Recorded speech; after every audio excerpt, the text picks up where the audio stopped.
Hey everybody, welcome back to another edition of Printing's Alive. I'm your host, Warren Werbitt, but you knew that already. Today we have a really good episode coming up. First of all, we have Mark Stevenson of Fuji, formerly only until the end of April. Is that okay to say? That's okay to say, yeah. I'm here until the 31st of March.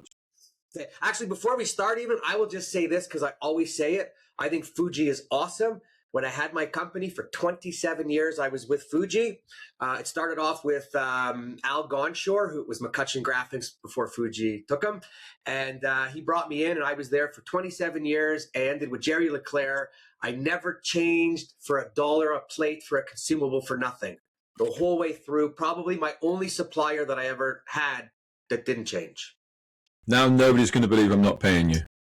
No, you're not, because Fuji doesn't pay anybody, unfortunately, the Japanese way. No, well, you know what I'm saying, but they will take you out for dinner.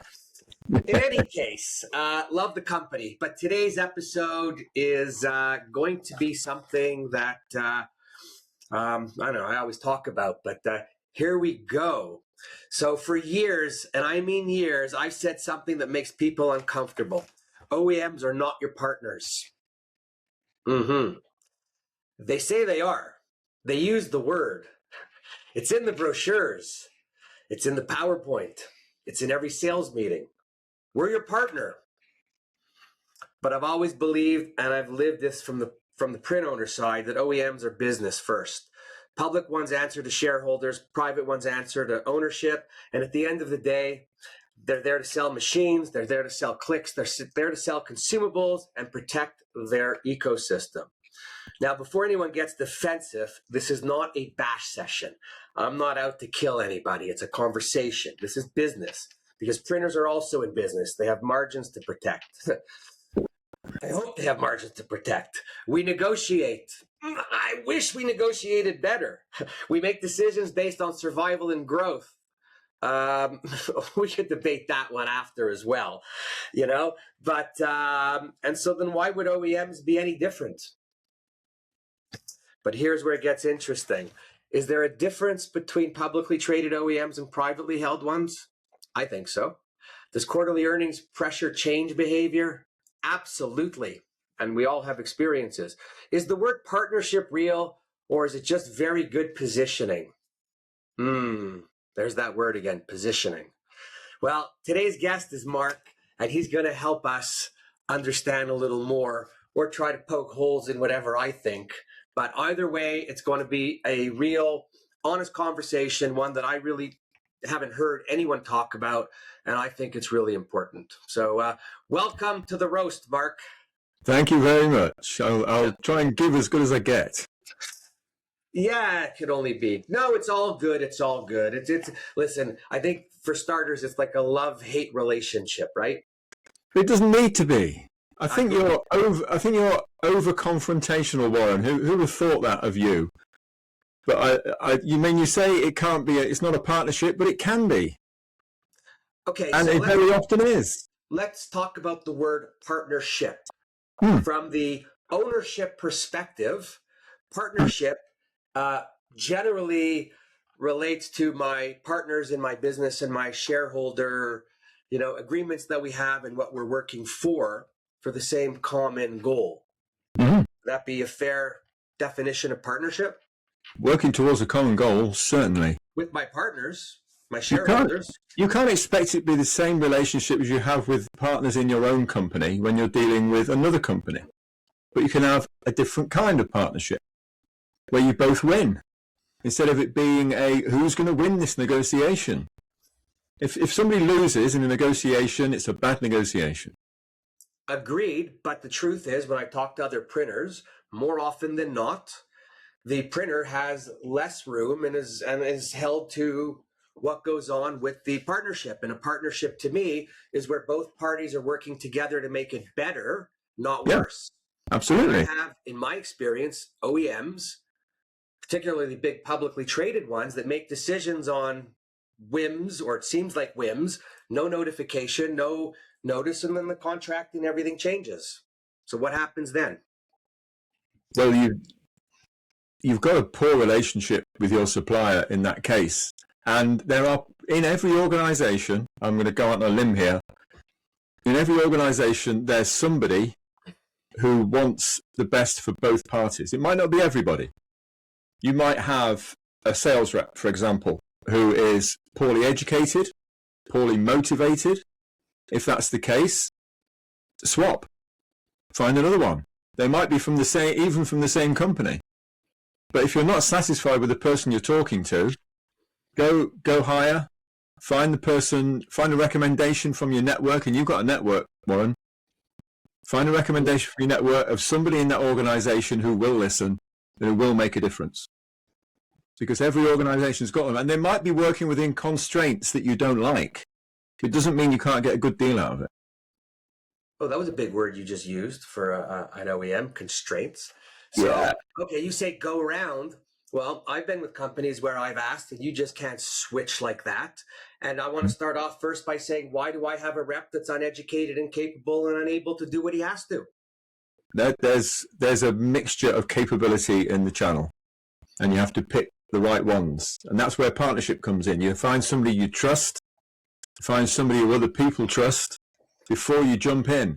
It's so easy to jump into a contract because the headline looks good without doing your homework. I mean, that's where you come in, Warren. You offer that as a service almost to help people choose the right supplier and equipment and make sure you dot the I's and cross the T's. Yeah, that's true. But I mean, in looking within companies, I've come across where you're battling the layers within the companies, because I find in a lot of places, everybody's protecting their position and what they do. And then no one even responds until they get a response from a response. So I feel the OEMs sometimes are like the banks. Who makes a decision at the OEM? Is it the salesperson? Is it the district manager, the regional manager, the country manager, or head office? Yeah, but how do you think some print buyers feel when they're dealing with a print service provider? Are they getting a great service and a great partnership as well? Everybody's got to play in the game. Okay, so here, I would hope so, and you're probably right, but I hate to tell you, this is my show and we're talking about the OEMs. We're not talking about the printers. But you've got to measure yourself with the same rule. No, okay, so listen, I know, but this is the difference, okay? From just to put it all on the table, we as printers are the ones investing the dollars. We are the ones that are going to the bank. We are the ones that are on the hook for every decision we make, period. I'd like to think that we make them with our partners, which are right. And this is my problem where I come into the partnership, because it's not always the right thing. And the company you're dealing with is not always making the best decision because they've got quota. And you know what? I'm not going to call any names, but I'm going to think of the top 3, top 4 public OEMs and, you know, the rattle that goes down. Yeah. Carry on. So I think it's a problem. And we are putting our money on the line. Everyone we deal with, our partners, have no skin in the game. You're a public company. It's nobody's money. Nobody gives a shit, to be honest with you. I don't agree. Right? Huh? I think some people come out of signing a deal with a customer and feel good about helping that customer move their business forward. It sounds corny. I know you don't believe it. No. But actually, some people are motivated like that. And the reason why you might end up with a bad partnership or a bad relationship is if you are not open and share what you're trying to achieve and your numbers with that person. This is where trust comes in. But if you want that person to give you the right advice, because when a sales guy walks in the door with a customer, he's thinking, what can I sell this person? I've got 16 different things in my bag that could be configured 23 different ways. And they can get it wrong if the print service provider don't provide enough or the right information. And for lack of that, very often a deal will fail, or the installation or the ongoing relationship will fail. What about when the printer's providing all the right information and he's getting back from the person he thinks he trusts the right information and it's not? Because I've seen too many salespeople want to up it. It's almost like going in and buying a car, right? Yeah. I mean, a perfect example is and again, I won't mention any names. And now that there's 3 people making the machine, you really don't know who I'm talking about. But no, really, I speak to someone who calls me up actually, very funny. OEM calls me up and says, hey, can you help us with a customer? I say, sure. Get them on the phone. So happens they bought one of these 6-color contraptions, and they never had a machine before that put out a sheet. And on the call, I say to the salesperson, what were you thinking selling this person a 6-color device? Mm-hmm. Well, the customer said, go big or go home. I'm like, are you fucking kidding me? Well, guess what? 12 months later, the machine's sitting there, nothing's happening. They don't know what to do. That was a bad move on a salesperson's call. Yeah, I can't answer for every salesperson, but a good salesperson will think about what they're selling, and they will think, will this bring value to my customer? Or because all they'll do to themselves is lose themselves future business, and they'll get themselves a bad reputation. Well, fortunately, in talking to you, you are right up there under the realms of the perfect salesperson because you run your business properly. No, you run it. You're concerned. You ask the right questions. There's plenty of others out there that do not. I'm not a salesperson, by the way. What? I'm not a salesperson. Well, we're all salespeople in one way or another, aren't we? Yeah. Right? Okay. But I don't have quota. Point, though, you know, when you say partnership, when things go south, the OEMs are running. They're not always there to help you. The thing is, because I've made contacts within the industry and not been on a quota. And I mean, I do agree. Quotas mess with your head. Yeah, they cause some people to take decisions that perhaps are questionable. Yeah, not all the time, not everybody, but it can affect you. That I found myself considering things and thinking, hang on a minute, it's not worth it. It's not worth it to make quota this quarter because I have been a salesperson.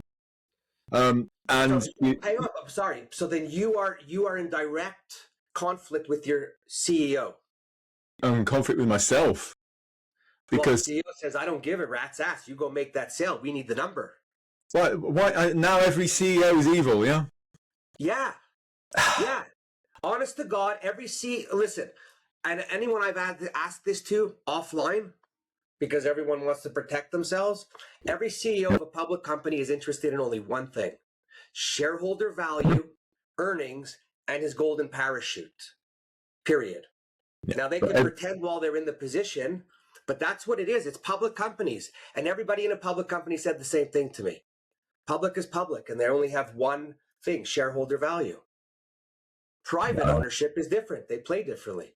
I've not operated at that level within a company, so I couldn't tell you. Okay.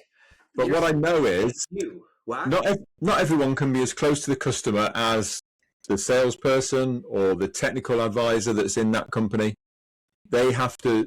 Those people are managing that relationship, and the sales managers and the country heads or whatever may be a step away from that. And so, yes, they will be hoping everyone makes their quota. But a good salesperson will stand their ground and only sell what's right. And, you obviously had some bad experiences, but I think you can sometimes end up getting almost stonewalled if you're too confrontational with a salesperson and you just totally dismiss the idea of partnership, because partnership can work, and I've seen it work. And you've got to be open to that. Listen, first of all, when I was in my job, not after the fact, like doing what I'm doing now, I was all about building relationships and good communication, good connections. I didn't build partnerships because they're not my partners. They're not there for the losses. They're only there for the wins. And when you're negotiating, and then 5 days before the year end or the month end or whatever, they go, here's 25 grand, get me that sheet out by midnight. That's bullshit. Why didn't you give me the 25 grand before? That's what I'm talking about. I'm not talking about the few good people, a few good men. Remember that movie? But I'm not talking about a few good men like yourself, like me, who want to do it right. We're talking about the industry as a whole and the way it operates. I don't want to call out names, but I've dealt with all the manufacturers on the buying side. I've got all my customers, so I see what happens. I see even pricing. Does anybody ever negotiate the same thing twice? Is there any consistency with what goes on? No. No, because people negotiate. and people have to adapt their offer depending on the needs of the customer. So you always get different situations depending on future revenue and projections, all kinds of things that might make a difference. Knowing that we all talk, there should be a little more consistency, right? But then you've got a problem with price fixing, haven't you? You don't want... Well, because the gas companies on every corner that are the same don't do it. It's not about price fixing, and you don't have to do that. But the company could have a policy of this is where we go, so that there is some consistency. Listen, I guess you guys are going to see it the way you see it. And we're going to see it, but we're the ones paying. No, I know we're arguing, Warren, but we agree on more things than we disagree on. We both want the print industry to do better. We both want to see all ships rising. So this is the problem with our industry. What you said is 100% right. And we have some amazing, awesome, wicked print owners out there doing wild things that are great. And we have some really good print manufacturers that are also okay. Yeah. Right? But it's the majority that we talk about that no one talks about that cause all the grief. Yeah. And it's how do we make that better and worthwhile? Yeah. And we need to do it from a standpoint of positive optimism, not telling people that you're all rubbish. I don't trust any of you. You're all bad. I'm not talking about OEMs here. I'm talking about the way we talk about the industry. We're rubbish at marketing. Nobody does it right. We could do it better. You know, we're not the best, but we could be. You're talking to the converted. I hate all of that. And I want to just slap some people around, right? Printers included. Because at the end of the day, it is us who killed our own industry in the world. We commoditized it. We didn't market it. We do it for everybody else. We know what we can control, yet we let it go. We had a great opportunity in COVID to get our pricing back up to where it was, and it didn't take long before everybody started sliding again and offering free printing. Yeah. Right? At a time when everything is going up and getting more expensive. But we need to talk about what can be done and what should be done, not about, you know, I'm sorry, I'm confronting you again. No, this is totally cool. I wish more not people talking down the industry, talking it up. I agree, and I keep doing that. Listen, what does my T-shirt say? I can't read it now because you're on a tiny little screen. I shrunk now. Oh yeah, print is your love language. It says print's my love language. Don't give the answer you gave me when I asked that earlier. I can't. We're on recording. But I came out with 40 slogans on T-shirts to promote print. Yeah. Okay? Exactly. I've reached out to all kinds of people. A few people have bought a bunch of T-shirts, and others have blown me off. For a lousy $30. Buy a T-shirt and give it to your employees and let them get excited. Yeah. Right? Like, I'm not buy anybody's T-shirt. I don't care. But if you do, I'm wearing it. You do care. You want people to buy your T-shirt. I don't blame you. Well, no, I do. But I'm just saying. At the end of the day, the truth is, and probably why I'm not making millions of dollars is, I want what's best for the industry. I want to talk it up, and most people don't. Yeah. They run for the hills. Yeah. Right? And I've dealt with a lot of manufacturers over time, and I've had some where I've had nothing but greatness, where I felt that there was a benefit win on both sides. Yeah. And I'll be honest, when I get into the digital world, it gets a little messy because it seems like every manufacturer is trying to slime over the other one. And yes, you're looking and you're going, we're all good, but you know what I'm saying. Yeah. The pricing and the colors and the bullshit, embellishments are great only if you can sell them. But doesn't that make it easier to find the good ones? I just want more of the better on both sides doing it right. It's not about looking. It's you know what? There's a lot of people on the print side that aren't capable of looking to know. So that's where we want to look to the OEMs for the right information. Yeah. But we will always, we'll always be biased towards our own solutions. Yeah. If we offer a training course on how to sell more print, don't you know that half the content will be, and if you had this kind of press, you could do it better. That is the nature of the beast. It's wrong. No, it's not. It's not. You will promote your product. Otherwise, you're not selling, are you? What? You're not selling. If you go to a customer who wants to buy some print and say, yeah, you should have some gold embossing on this, and the other printer down the road does that, so I'll see you buy. You wouldn't do that. You will promote what you can do. You'll say, I can get gold embossing done for you, for example. Well, I'm not going to say I don't do it. I'm going to say I'll get it for you, because you got to be an idiot to say no when you have trade suppliers. Yeah, there you go. Yeah, but that's just stupid selling, right? But I want to know why they want to know gold. I want to work with them to see if the gold's going to be good. Yeah. If there's going to be a value, because if there's no value, they're not going to order it again or anything from me. True. Right? Like, I'm the guy that wants to be out there. I like to think of my customers as if I own their businesses. And I'm going in there not to make decisions that I wouldn't make if it wasn't my money. Mm. I would like for the OEMs to somewhat think a little bit of the same and be concerned about the future and not locking somebody into something that they can't get out of. I took a bunch of OEM contracts and ran them through my good friend AI. And you know what it came back and told me? Don't sign any of them. You don't have one little bit of wiggle room. They are not responsible for anything. They are not responsible for any downtime. If they have any lack of parts, can't get them or anything. That's not partnership. That's dictatorship. Right? No wiggle room, nothing. Yeah. Then What do you say about that? So that's where the negotiation comes in, isn't it? Where you can reach an agreement that works for both of you. But why can't we have some standard stuff? Because not every printer is able to, capable, knows how, is smart enough, has had the opportunity to know what's available. So what are you telling me? The OEM then goes in and takes advantage of them?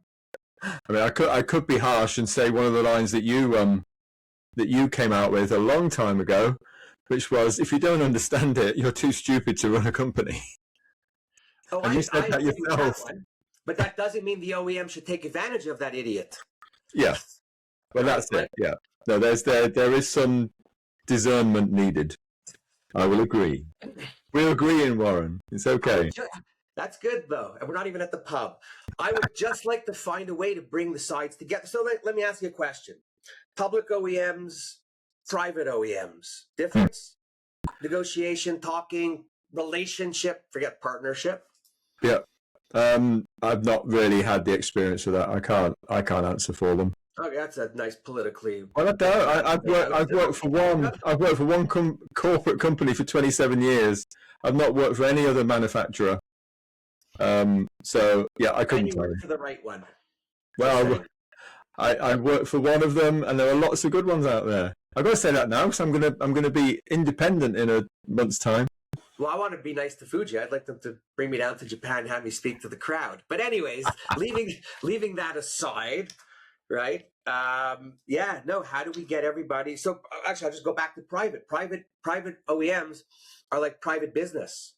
They make their own deals. They could push whatever envelope they want. You could be dealing with the owner who can make decisions on the spot and not go back and do and whatnot. And then if you have a problem, you could actually pick up the phone and get someone at a higher level.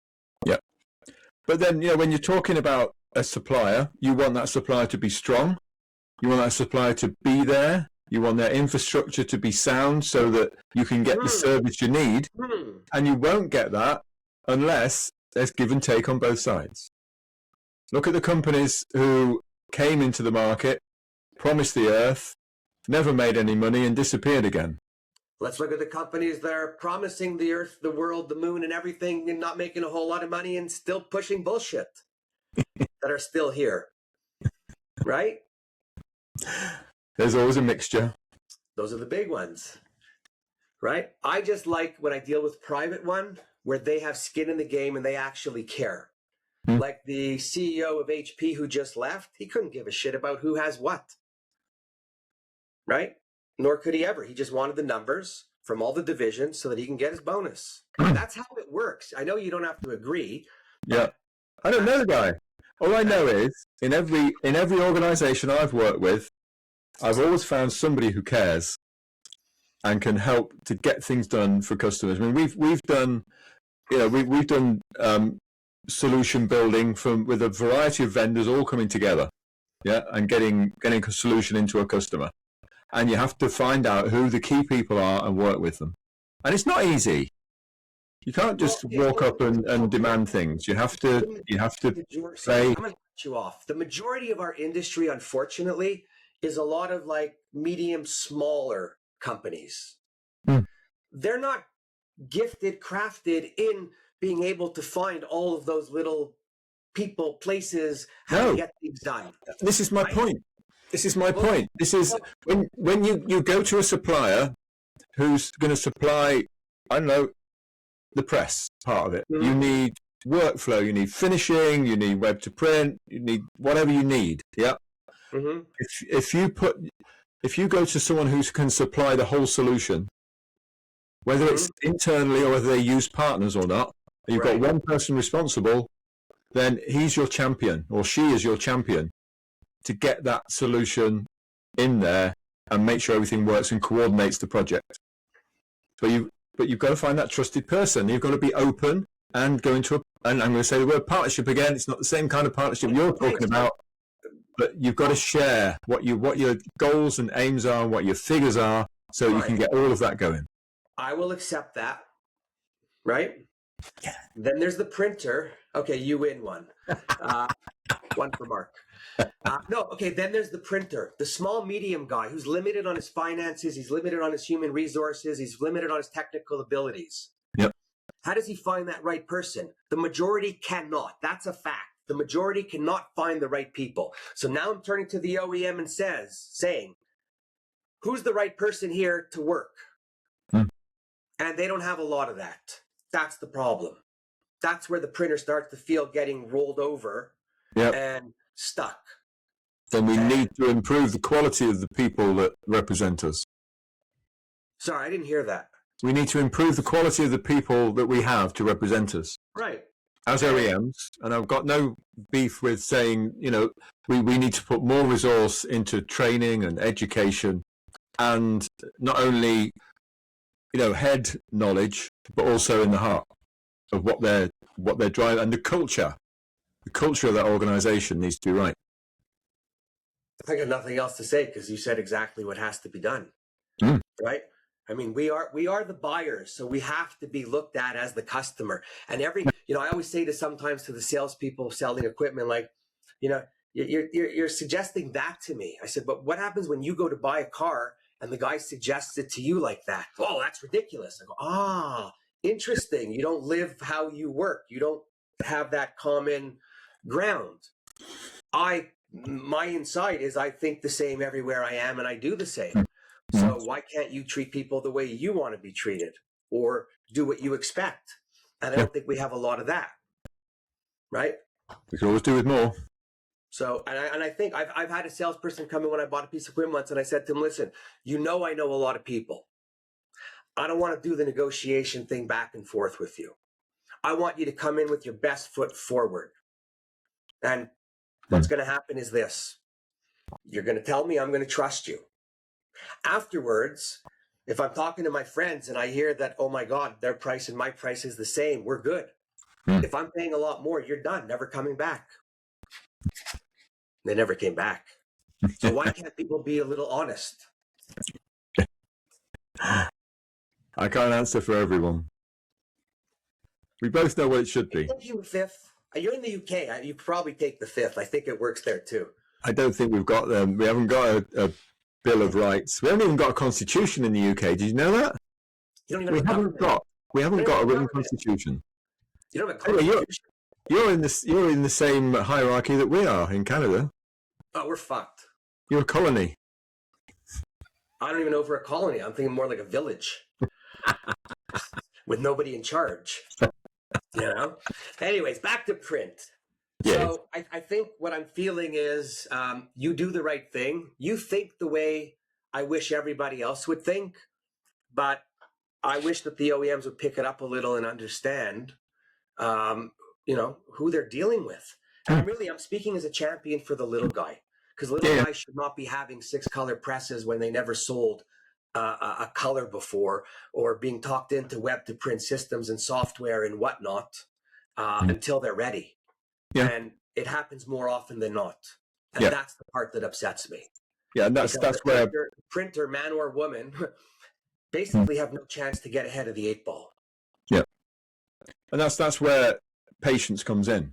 A good salesperson will have the patience to say, okay, let's help this company to use the solution we've got, and then I'll go back next year and we'll talk about, could you use this feature, or could you use this extra feature?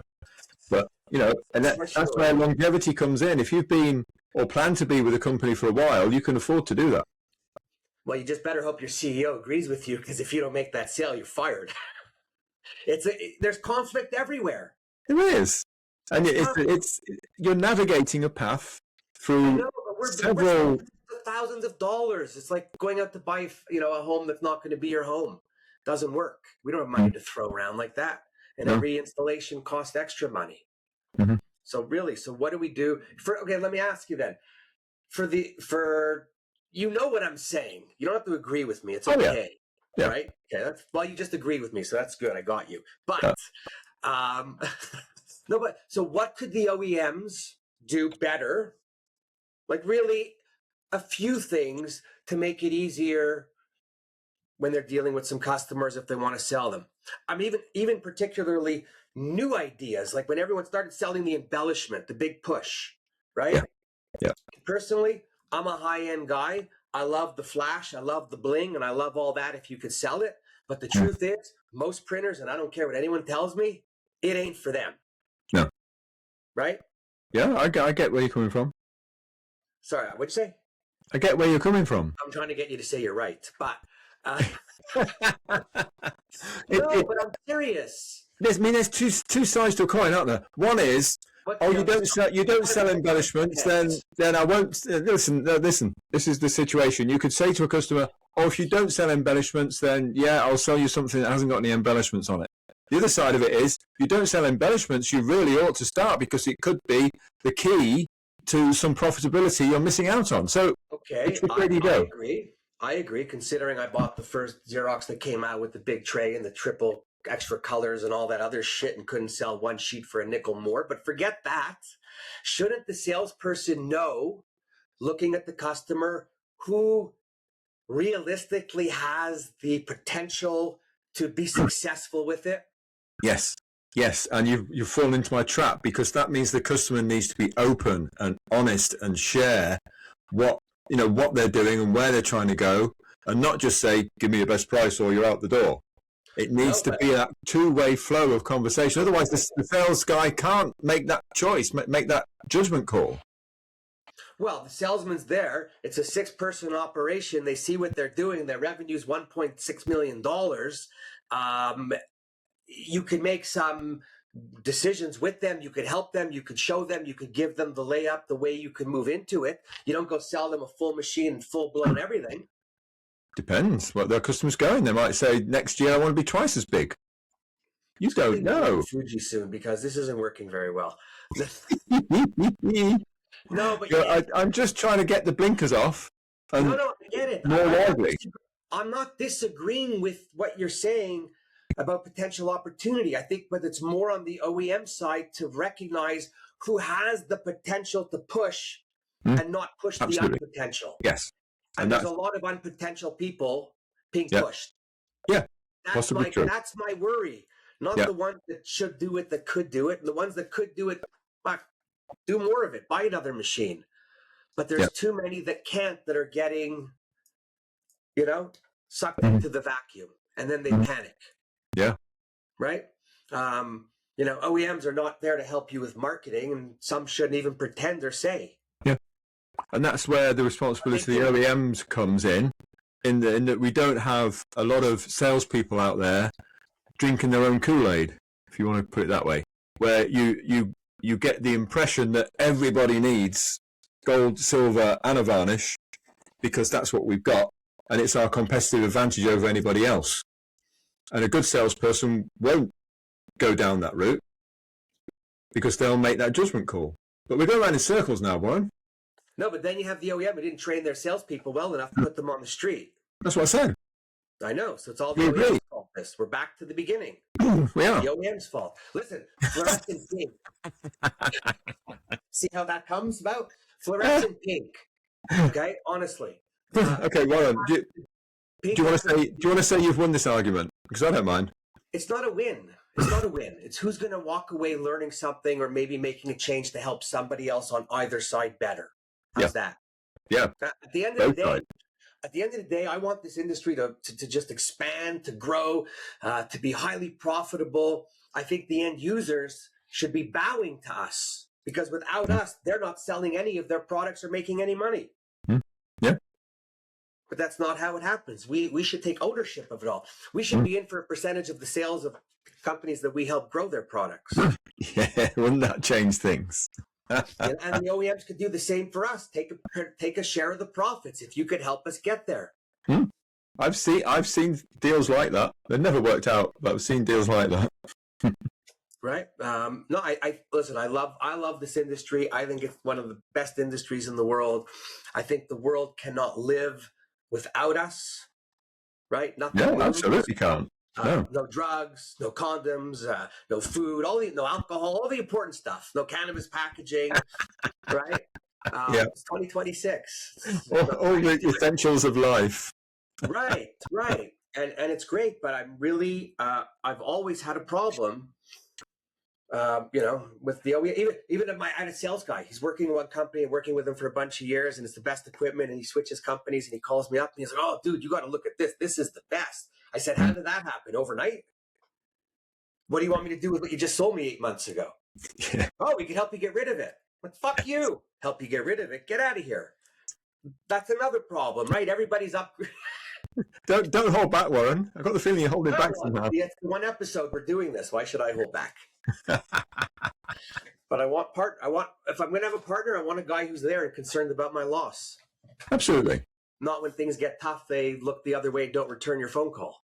Yep. Right? Agreed. Yep. So, wow, I think I got more agrees than less agrees. What a good show. Yeah, we both did. I didn't say that. You did. But I'll give you some of the reward for it. No, but if you're an OEM, like, would you agree with me? They have to have a little more empathy for the guy who's spending the money. Absolutely. Yes. Okay. And I don't feel they do. Right. And that's what bothers me. Mm-hmm. And that's what the word. Listen, I was doing I had to do a speak somewhere, and I was going to do how to leverage your vendor relations, and they wanted me to change it to partnership. And I'm like, you got to be kidding me. Not you. What? No, I get that. Don't ask me to do anything. No, but I was like, no, that imagine that. The OEM is asking me to change my presentation heading to say how to leverage your relationship with your partner as opposed to with your vendor. Yeah. What's wrong with that? Yeah, it's not a partnership then, is it? Yeah. No, I get that. And I so badly want to say who it is, but I won't. Don't. No. You don't want a lawsuit. Honestly, I'm not out to bash. I love most of the people, but just not all of them. I gotta help the smaller printers speak up because they don't know where to speak or who to speak to. I do get it. Right? Yeah. And that's all I want. Anyway, so enough with that, because I'm right, you're wrong, and it's that simple. The OEM from this, they should listen. Yeah. Okay. There is no right and wrong. It's learning to do better for everybody. Absolutely. We've both got to come out winners. I matured. Yeah. God, what's gone wrong with you? You need a cup of coffee, I think. I don't drink coffee. Could you imagine it bouncing off the walls? So let's go back and talk about your 27 years in this wonderful industry. What's some of your highlights? Oh gosh, I'm trying to avoid nostalgia. I was reading an article. Answer the question. I'm not letting up. No, let me tell you. I was reading an article on LinkedIn from a guy complaining that older people don't get enough opportunities when they're applying for jobs, and they don't. They need to apply for more jobs on average than a young person does. And I think a lot of it is because older people, myself included, have a tendency to get nostalgic and live in the past and say nothing's as good as it used to be. And I think that's a trap. I don't want to fall into that trap. I'm not asking you about any comparison. I'm just asking what sticks out in your life. Yeah. And from what I've done at Fujifilm, what I've appreciated is the ability to move around different roles and responsibilities, and to have a go at something, fail, and then have a go at something else and make a decent fist of it. So I was the sales manager for the south of the UK, and my first year was stellar. It was really good. We sold loads, and the guy in the north fell flat on his face and hardly sold anything, and I was the hero. And the following year, it was me that fell on his face, and our team didn't do very well. And it got into the third year, and one of the managers in the company put his arm around me at Drupa. We were walking down the Rhine, put his arm around me, and he said, "They're not happy with you, Mark." I thought, yeah, I know. He was drunk, so I was just stopping him falling in the river. But he was absolutely right. They weren't happy with me. And so I pitched another idea. I went to my boss and said, look, I'm rubbish at this.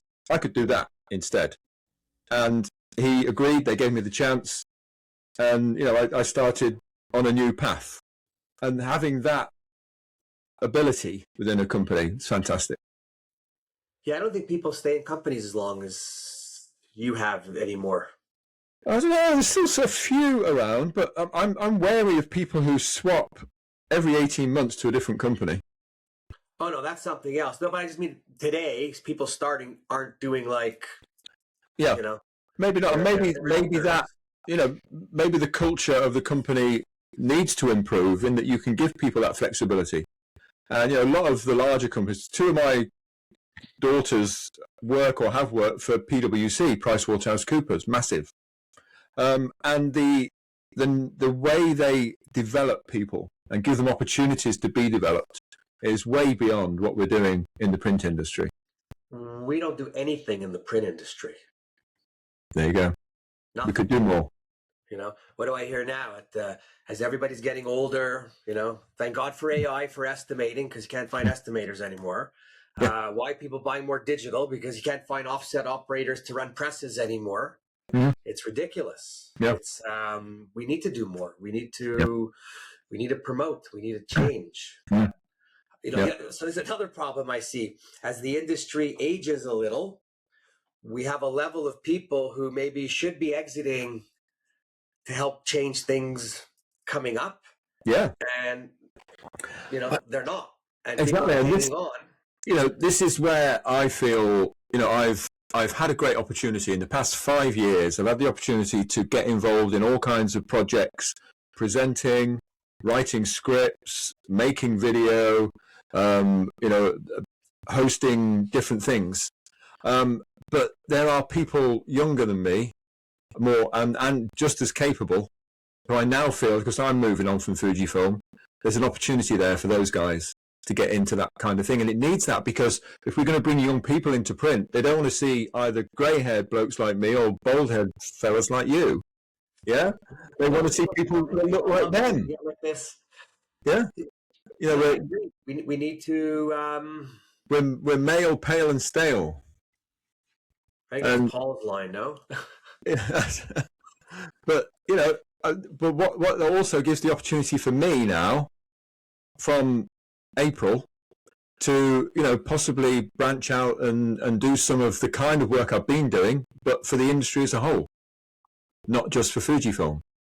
Maybe I'll hire myself out to the highest bidder to present and host and video, that sort of thing. I'll give you a quarter. Give me a quarter. Getting a quarter. Right. Okay. You're the highest bidder so far, Warren. All right. Hang in there. We'll have to go put this public. So you touched on mentoring. How do we get this industry to embrace more? How do we get the elders, the experienced people in the industry to embrace more the younger people and create some more learning, even within companies? Yeah. Well, we've got in the UK, we've got two I can think of immediately off the top of my head. One is an organisation called Young People in Print, and Elizabeth Bowerman, because you met her at the Crown Pub, and Liz is starting that, and she's one of the things she's got into a university that specialises in marketing and creative studies, and she's set up a series of lunchtime lectures with people from the industry coming in to tell young people, creative people, what print does and how they can do it. And I did a session with Brendan Perring just last week, Brendan of the IPIA. And the kids there were 200 kids, call them kids. They were those sort of late teens, early 20s. But 200 people on their lunch break deciding to come and listen to a couple of fellows talking about print.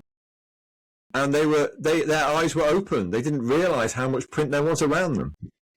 Like, why don't we have videos of white sheets of paper going through these wicked-looking futuristic machines coming out, all shiny, embellished, and then the folding? Like, no one knows how things happen.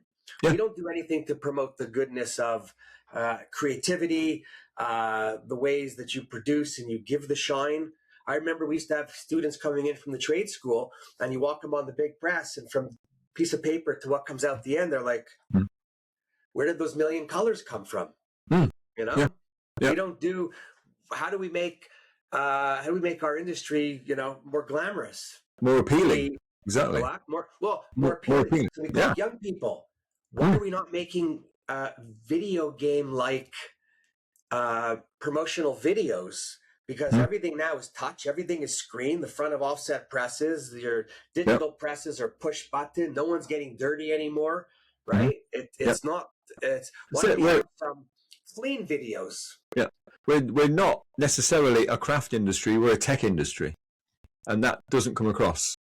So yeah, there's work to do there. Another thing that's happening in the UK is with the printing charity. And printing charity have a couple of things going on. They've got a mentoring scheme going on. So they're looking at young people in organizations and offering them mentors, not only from, possibly from their own organization, but from outside of that as well. And they're open to people volunteering for that in the trade. Also, they do a thing called Rising Stars, which is to fund training for young people. And it's a bit like a Dragon's Den, or you call it Shark Tank, where young people pitch what they want to do with the money to further their careers in print and design. So, things like that. It's a lot easier to do things on a national scale in the UK. I understand that. Because, in North America, do you do it just in Canada? Do you just in the USA? Do you do it across both? I don't know. There's no all-encompassing umbrella organization, is there? Except maybe Printing United. Perhaps they should do something. They should. We should speak to them. They've got the reach. I don't have it anymore because I let it go, but I bought the domain name Print Shop Makeover. Okay. And I had an idea where, go to a few OEMs and see who you can get involved, and maybe go into a really, really great place and, make a video, make a little series of it, because we are one of the largest industries in the world. And a couple of people I mentioned to, oh yeah, good idea. And then everyone just fuck off. And if you have Restaurant Makeover and you have Undercover Boss, why can't we do something to put the print industry out there? You want to be the Gordon Ramsay of print. I didn't say I would do it. I just said somebody. Yeah. Yeah, I would do it. you probably swear more than Gordon Ramsay does. No, that's hard. That's hard. No, but how cool would that? Why don't we do something to? Yeah. Right. Even when I sit with, back to the OEMs, when I used to go to all these shows, I used to say to them, can't you put some people on stage that are small and have struggled through something and have succeeded? Why are you putting the $50 million, $100 million printer up there to talk about what he did when he's got more money than God and more people than he knows what to do with? Yeah, no one can relate to them. So, but it's the OEM's decision to do that. Mm-hmm. Why? Who are they appealing to? They're trying to impress the big boys. Yeah.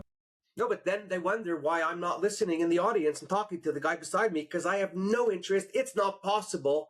And they, lost me. Yeah. There's so many things. Do you want to start a committee on what we could do to make this industry better? It's a non-profit, of course. Yeah, but no margin. It's fine talking about it. It's what about doing? That's the important thing. I want to. I just don't know who's serious enough, who cares enough, and who's willing to put in a little bit of time to get a talk going. Yeah. Right? But we'll keep talking about web to print, which, every great system out there, which is going to make you the perfect company. Not. So it's, anyways, I don't know. But if you have ideas on how we could pull things together, or how we could bring people together on both sides. Yeah.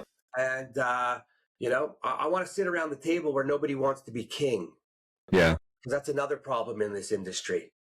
Everybody human ego. That's the problem. We got a lot of it here, though. Yeah. So, but bury it for the sake of the industry. Like, bury it, because there is no one who's that great about anything, anyways. Yeah. Right. We all had a little bit of something good, but listen, I've reached out to, I've had one CEO of an OEM who I've messaged, and within a couple hours I get a reply, which is appreciated. And then I have some where I've been customers and reach out to no reply on 4 email. That's just disgusting. But that's what it is, right? And why would they reply to you and not them? Sorry, what'd you say? Why would they reply to you and not them? Why would they reply to me? No, I'm saying I reached out to some 4 times that did not reply to me. Ah, okay, not the same. Right? I got it. Right. And like, who the fuck are you? Yeah. Right. And here I am. And the reason I think like that is real life experience. I did the trek up Ahmed the Blam in Nepal, 15,000 feet. And I don't know if you know a gentleman by the names of Nims Diaz. Nims Diaz is the climber in the movie on Netflix, 14 Peaks, who climbed 14 of the world's 8,000 meter peaks in under 7 months. And at the time it was a record, and this dude is just unbelievable. And we get to the top of Ahmed the Blam, and I don't know anything about it. I just went on this trek because my friend treks like I fish, and it was something to do and see something I've never seen. And we get to the top, and there's an expedition set up and a sign, it's Nims Diaz Expedition. My friend says to the guide, is that Nims Diaz, the Nims Diaz? Is he here? And the guide says, I don't know. And a few minutes later, who comes walking out of the tent? Nims Diaz. Right. And he comes up to meet us. And I'm flipping out because this is like royalty and 15,000 feet up in nowhere. And this is what he says. Hello, gentlemen. I don't have a lot of time. I'm in the middle of the meeting, but you wanted to meet me, and it's my honor, my pleasure to come and meet you. And we had a few minutes, take a few pictures, and then he went back in. Yeah. Well, what makes the CEO that I call think he's so fucking important that he can't meet me when I'm a customer? And that guy who doesn't know me from Adam, will never see me again, felt a matter of honor that someone wanted to meet him. Yeah. I live according to the guy on the mountain, not the idiot in the suit thinking whatever he's thinking. And that's where my problems come in, because you are the leader of the company. I don't care if you have 2 employees or 10,000. That's the disconnect. Yeah. Right? Anyways, I want to find a way to make this industry better. I don't want to bash. I don't want to call it bashing. I want to call it waking people up. Okay. No? That better? Yeah. No, I get that. No, I mean, it's good to have a conversation like this, and maybe there's a bit of hyperbole, but Absolutely. You need to sometimes make a statement to make people open their eyes and go, what did he just say? So I'm all for it. I'm not going to hold anything against you that you've said. No, I mean, no. I'm going to not make the joke I was just going to make, because I'm maturing and I've held it back. Oh, it's a landmark. It's going to bother me all day that I didn't make it. But anyways, listen, and you know what? This is the other thing that I don't like in our industry. We aren't listening to the young people. Yeah. And when I say that, I mean, we're not listening to the people that the young people listen to. Yeah. So I'm going to use one person for an example, and maybe you know him and maybe you don't, but Gary Vaynerchuk, who goes by Gary V. You're going to look him up on LinkedIn after LinkedIn. He's got 6 million followers. Right. More importantly, though, you're going to look up him, who he is, what he does, and his following. He's the 20, 30-year-olds and 40s are listening to him. I'm getting a biggest piece of paper here. Right? You know what he tells everybody? What? Be authentic. Be yourself. Do not apologize to anyone for anything. And if you want to fucking swear because you swear, swear. Do what you do, but do what you got to do. We got to stop trying to put people in boxes and be who they are not, because we see things as that it should be a certain way. But the world today there is nothing the same. Everyone's independent. Everyone's, an individual. Yeah. So if we listen to what the younger people are listening to, we will have a better understanding of what they're coming at us with. Yes. And not telling them they're wrong or they don't know what they're talking about. No, but we've got to also utilize young people in the industry to communicate with them. Because Yes. if we as the older generation, I'll put you in the same pot as me now, if we try and jump onto Snapchat or TikTok and try to be hip and cool, we'll just look like total idiots. Don't put me in the same thing, because I do that and I'm good. But okay, all right.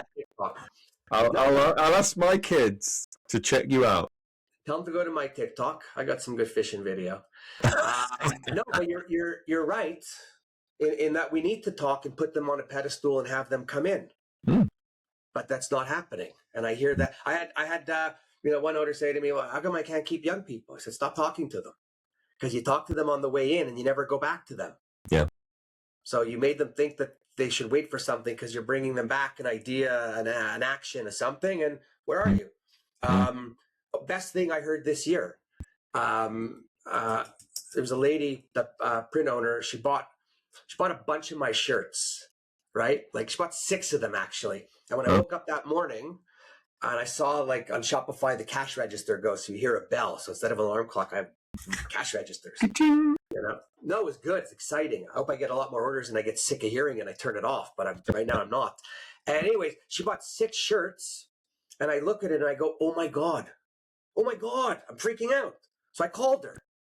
I'm calling all my customers, and I'm like, "Kim, I just want to tell you, thank you. Oh my God, you made my day. I'm so excited. I got to call my friend and tell him he's number 2 because you have bought him now." And she's laughing, and I said, I just like, thank you. And she says, "Thank you" to me. I'm like, "What are you thanking me for?" She goes, "I listened to your podcast." I go, "You do? You must be the only one." And then I said, "Just tell me how you came to the shirt. This was the killer. How did you come to the shirts? Because I've just put the store up and I'm trying, but I'm not out there." Yeah. She said, and everybody listened to this carefully. There's 6 or 7 people in her shop. Okay. Are you listening? I couldn't go to Printing United, but I sent 2 people from my shop. Right. Yeah. Right? Do it. She sent 2 people out of 7 from the shop because she couldn't go. What a great way to have your people engaged within the industry and want to see more and do more. Yeah. Because when me and you go, we like to see, but we like beers with our friends at this point. Yeah. Right? You could say that. You only got 2 months left of employment. No, but, and then I said to her, "Okay," I said, "and how did you come across the store?" She goes, "Well, they brought back your card." Right? And I had these little cards. Oh, look at that. I just happened to have one of them right here. And what a surprise. I was handing the cards up, but I was throwing them on tables. I was throwing them on the floors. I don't remember giving them to them. And I said to her, "Oh, so marketing works." Yeah. She goes, "Marketing works." Yeah.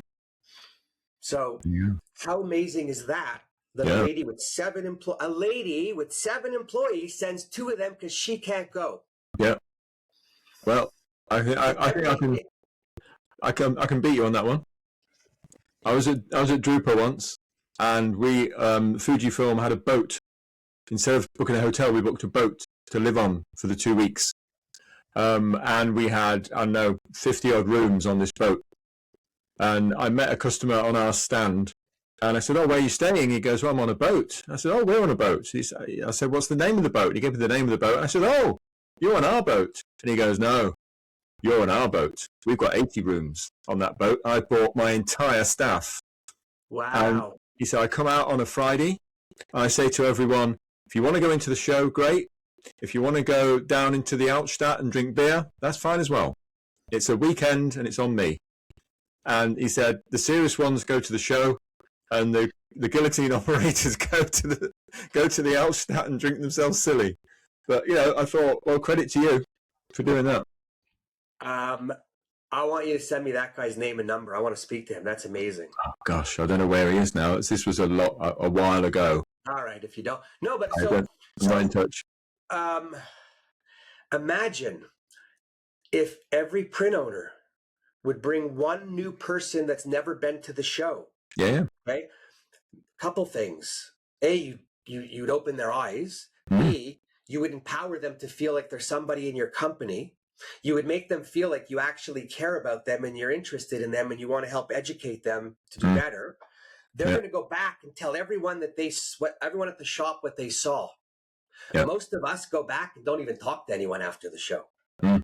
Yeah. So people don't even get a feel. Yeah. So all that for what? $1,000, $2,000, $3,000? Yeah. Small investment. And owners aren't doing that. So I took somebody along to Hunker Innovations, not last time, the time before that. She just joined the company. And I said, let's go around and visit all the other stands and we'll look at what kind of technologies they've got and how it all fits together. She was joining us as events manager. And we went round. I spoke to loads of people that I knew on different stands. When we got back to the stand, I said, Georgia, how do you feel about what you're seeing? And she goes, can you introduce me to one more grey-haired old bloke, please? That was the thing that stuck in her head. And it's true. How many industry pictures do you see where there's no women, one woman? Yeah, exactly. Like it's a problem. Yeah. And then there's no young people. Yeah. So anyways, we should come up with some type of committee, if nothing else, an informal pro-print committee made up of anybody who wants to participate, who cares for the industry. We'll do a 5-question form to get in. We'll be the judges, right? And then we go and we make it happen. We got to have something. There is no forum where people are just talking. Yeah. That's the only one I remember was the Crown Pub. Yeah, that's right. And look where that got us. Actually, we wouldn't have met without it, would we? Yeah, I mean, I've met on the Crown Pub, which for those people who haven't been around that long, because it was a while ago, during lockdown, we just got together online, a load of people in the print industry, and just shot the breeze, really. But without that, I'd never have met you or Joanne or a lot of people all around the world. That's where I started sort of realizing how good these connections can be. So, you go in. Oh, Wally needed out of the room. The dog. I thought you were leaving. I thought you were walking out on me. We've been talking for over an hour, Warren. It's too long. It's too long. No, but you're right. The Crown Pub. There's 10, 15 people that I'm friends with now and speak on a regular, and it's great. Yeah. Right. Yeah. And I think, and I learn more about what goes on the other side of the pond and how it operates and vice versa. So I think it's the world's coming together. This industry should come together. Yeah. True. There's no reason for anyone not to be happy. How's that? How's that? I'll go with that. That should be our conclusion today. Yeah. There's no reason for anyone not to be happy if the OEMs do it right. I'm not right. I'll give the last word. You can. I'm not going to even respond. Okay, I'll give you the last word. It's been a pleasure, Warren. It's all. I mean, you are the ultimate raconteur, and I'm happy to be part of your world for an hour. It's great fun. Thank you. Don't stop. You're doing good. No, and likewise for me. Likewise for me. If it wasn't for the Crown Pub, we wouldn't be sitting here today. That's right. But all of our conversations, all our interactions are always fun, always good, and always learning something. So thank you. Good. No, thank you. To everybody else, I hope you made it to the end. If you didn't, well, then you don't hear me now. So I think we need some serious editing, Warren. Definitely. By the way, there's no editing because I don't know how, and it just takes up more time. Oh my goodness. So it's better. I like authenticity. Yeah, you got that. That keeps it straight. Yeah. And then there's no second guessing. But everybody listening, we thank you. We're gonna keep listening because we are going to come up with this print co-op to promote print around the world in an informal way, and someone has to do something. Now that we said it, we have to follow through. Yeah, you started it. Yeah. Anyways, we'll get to that one. But anyways, in any case, always appreciate you guys, girls, listening. If you have any ideas, thoughts you want to hear, you want to know more, reach out. Otherwise, have a great day. Cheers. Thank you. Thanks, Warren.